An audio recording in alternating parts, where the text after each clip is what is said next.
Alright everyone, welcome to KodaDot educational materials. This will be part of our KodaDot wiki where all tutorials and how-tos will be published and frequently updated. In this video, I'll be showing you how to create polkadot.js wallet, which we will need in order to interact with Polkadot or Kusama blockchain and mint NFTs or send transactions. So let's get onto it.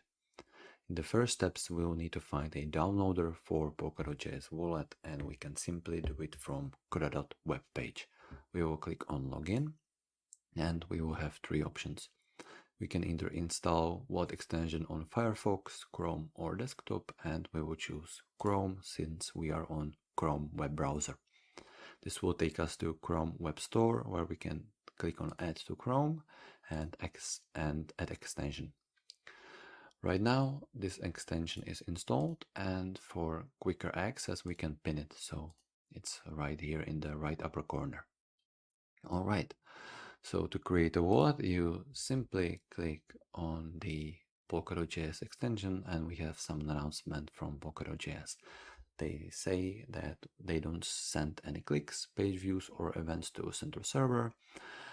They don't use any trackers or analytics, and they don't collect keys, addresses, or information. So your information never leaves this machine. Basically, what it means that your seed phrase, which we get onto in a second, is simply stored only by you.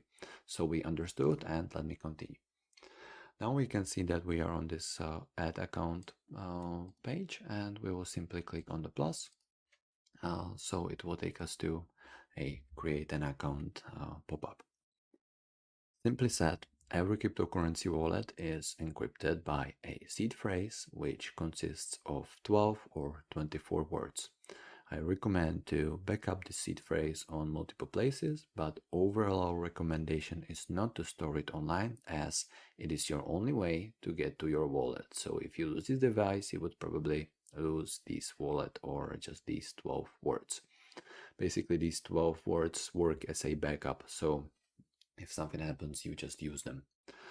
So we can see that there is 12 words. We will just write them down, read this disclaimer, and click on I have saved my mnemonic seed safely. We will go to next step, and we will leave the network as it is. We will choose a descriptive name for our account and new password for this account. I just want to say that the longer the password is, the more secure it is, and I recommend you to choose a safe password as it is important for your safety. We will add the account with the generated seed, and congratulations! You have successfully created a polkadot.js wallet. One tip: if somebody asks you for a Kusama or Polkadot wallet address, you just click on these three dots and you choose Kusama relay chain. This will generate an address for you, which you can copy to your clipboard by clicking on this circle, and you can just send this address to anyone who would need it from you, or paste it to exchange or whatever. So thank you for watching, and we will see you in the next one.